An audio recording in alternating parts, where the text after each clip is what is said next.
Всю ответственность за трагедию на шахте Варгашорская, которая 15 августа унесла жизни 4 человек, Северсталь возложил на питерскую компанию «Спецремэнерго», чьи работники и погибли на месте.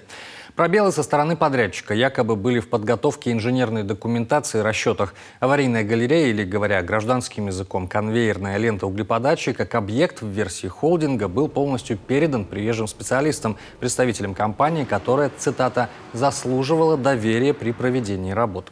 С ней Воркута-Уголь, оказывается, работает давно и с точки зрения охраны труда большого количества замечаний по организации безопасности не имела.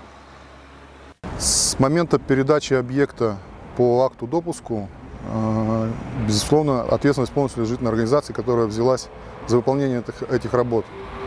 Мы не можем со стопроцентной гарантией гарантировать со стопроцентной уверенностью, что подрядная организация не допускает там никаких нарушений. Со своей стороны, по возможности, осуществляем надзор и контроль за проведением этих работ. Но надо понимать, что когда организация взяла этот объект к себе, туда доступ полностью ограничен, и территория контролируется уже со стороны этой организации.